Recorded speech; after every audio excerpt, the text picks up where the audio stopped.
गणित सेतू अभ्यास इयत्ता 6वी दिवस 21वा आणि उपघटक आहे वर्तुळ काढणे। सराव कोपरा दिलेल्या त्रिज्येची वर्तुळे काढा।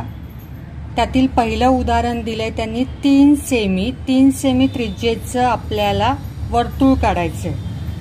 वर्तुळ काढण्यासाठी कंपास पेटीतील हे आपण कंपासचा वापर करतो। प्रथम कंपासला पेन्सिल अडकवून घ्यायची आणि कंपासचं धातूचं टोक आणि पेन्सिलचं टोक हे दोन्ही जुळवून घ्यायचे।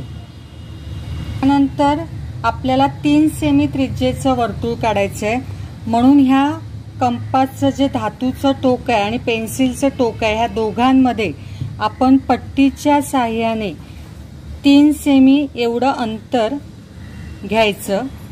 इथे आपण एक आधी बिंदू घेतला, त्या बिंदूवर हे कंपासचं लोखंडी टोक जे आहे ते किंवा धातूचं टोक जे आहे ते स्थिर ठेवायचं आणि हे पेन्सिलचं टोक जे आहे ते आपण फिरवणार। वही फिरवायची नाही, लक्षात घ्या। पेन्सिलचं जे टोक आहे ते टोक आपण फिरवायचं आणि ही जी तयार झालेली आकृती आहे ती 3 सेमी त्रिज्येचं वर्तुळ आहे। हे जर तुम्ही अंतर पाहिलं तर हे 3 सेमी आहे, म्हणजेच हे 3 सेमी त्रिज्येचं इथे वर्तुळ आपण काढलेलं आहे। उदाहरण क्रमांक 2 त्यामध्ये आपल्याला 4 सेमी त्रिज्येचं वर्तुळ काढायचं आहे।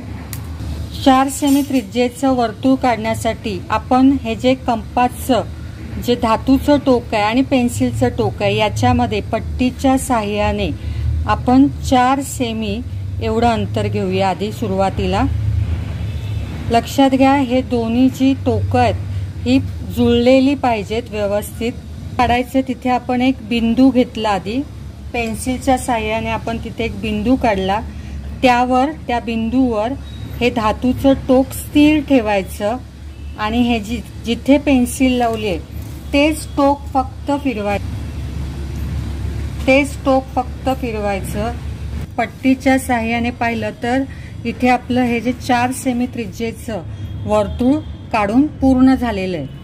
उदाहरण क्रमांक 3 2 सेमी त्रिज्येचं आपल्याला वर्तुळ काढायचं आहे। 2 सेमी त्रिज्येचं वर्तुळ काढण्यासाठी आपण या पट्टीच्या सहाय्याने कंपासचं जे धातूचं टोक आहे आणि पेन्सिलचं जे टोक आहे याच्यामध्ये आपण 2 सेमी एवढं अंतर घेणार।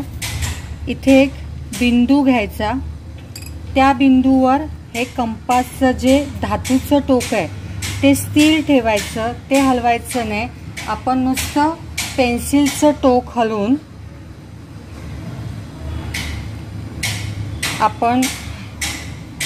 आपल्याला हे वर्तुळाची आकृती मिळाली।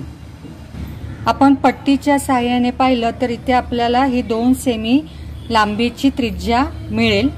वर्तुळ काढताना नेहमी लक्षात ठेवा, हे जे लोखंडी टोक आहे किंवा हे धातूचं टोक आहे ते त्या बिंदूवर स्थिर ठेवायचं आणि फक्त हे जे पेन्सिलचं टोक आहे ते फिरवायचं, वही सुद्धा फिरवायची नाही। आव्हान कृती क्रमांक 1 लंगडी खेळण्यासाठी वर्तुळाकार मैदान तयार करायचंय, तर कंपासने करता येईल का?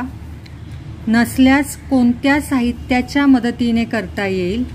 शिक्षकाच्या मदतीने मैदान तयार करा। लंगडी खेळण्यासाठी वर्तुळाकार मैदान आपल्याला कंपासच्या सहाय्याने तयार करता येणार नाही, कारण ते मोठं असतं, पण काठ्यांच्या सहाय्याने आपण वर्तुळाकार मैदान तयार करू शकतो। याप्रमाणे 2 काट्या घेऊन त्या काट्यांना जर आपण असा दोरा गुंडाळला तर त्यातली एक काठी जी आहे ती मातीमध्ये घट्ट रोवून दुसरी काठी वर्तुळाकार फिरवून त्याच्या सहाय्याने आपण लंगडी खेळण्यासाठी वर्तुळाकार मैदान तयार करू शकतो।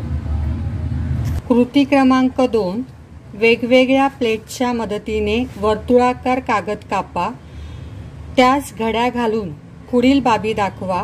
त्यामध्ये आपल्याला त्रिज्या, व्यास आणि जीवा दाखवायचे। एक प्लेट घेतली आणि त्या प्लेटला आता वर्तुळाकार तिचा जो आकार आहे तो आपण आधी काढून घेऊया। हा वर्तुळाकार आकार आपण कात्रीच्या साहाय्याने कापून घेऊया। या दोन वेगवेगळ्या प्लेटच्या मदतीने आपण हे वर्तुळाकार आकार कागदावर कापलेले आहेत। त्यांची जर आपण घडी घातली तर ही जी घडी आहे, घडी घातल्यावर इथे ही जी आपल्याला हा जो रेषाखंड मिळाला हा वर्तुळाचा व्यास आहे। त्याचप्रमाणे ह्या दुसऱ्या वर्तुळाची पण आपण घडी घातली की आपल्याला हा जो मधोमध मिळालेला हा वर्तुळाचा व्यास आहे। आणि ही एक घडी झाल्यानंतर पुन्हा त्याला आपण अशी घडी घातली की ह्या ज्या इथे दोन बाजूला आपल्याला रेषाखंड मिळालेत त्याला वर्तुळाची त्रिज्या म्हणणार। म्हणजे ह्या ज्या आहेत ह्या वर्तुळाची ही एक त्रिज्या, ही दुसरी आणि ही तिसरी, अशा वर्तुळाला अनेक त्रिज्या असतात। त्याचप्रमाणे या वर्तुळाची पण आपण घडी घातली तर आपल्याला इथे ही वर्तुळाची त्रिज्या मिळाली। इथे जर आपण याप्रमाणे जर घडी घातली तर ही जी हा जो रेषाखंड मिळणार हा रेषाखंड हा वर्तुळाची जीवा असते। वर्तुळाच्या केंद्रातून जाणाऱ्या रेषाखंडाला त्या वर्तुळाचा व्यास म्हणतात। त्याचप्रमाणे वर्तुळाचा केंद्रबिंदू आणि परिघावरील कोणताही एक बिंदू यांना जोडणारा रेषाखंड म्हणजेच वर्तुळाची त्रिज्या होय। च्या साहाय्याने आपण जर ह्या व्यासाचं माप पाहिलं तर 11 सेंटीमीटर आहे आणि त्रिज्येचं 5.5 सेंटीमीटर, म्हणजेच वर्तुळाची त्रिज्या ही वर्तुळाच्या व्यासाच्या निमपट असते। अजून एक उदाहरण आपण पाहूया। इथे वर्तुळाचा व्यास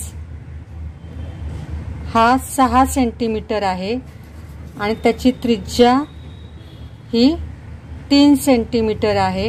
म्हणजेच वर्तुळाचा व्यास हा त्रिज्येच्या दुप्पट आहे। तसेच वर्तुळाची त्रिज्या ही व्यासाच्या निमपट असते।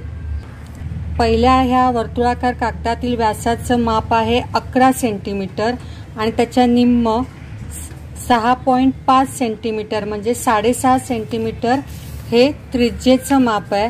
त्याचप्रमाणे ह्या दुसऱ्या वर्तुळाकार कागदामध्ये सुद्धा व्यासाचं माप हे 6 सेंटीमीटर आहे आणि त्रिज्येचं माप हे 3 सेंटीमीटर आहे। यावरून आपल्या लक्षात येतं की वर्तुळाचा व्यास हा त्रिज्येच्या दुप्पट असतो, म्हणजेच वर्तुळाची त्रिज्या ही व्यासाच्या निमपट असते।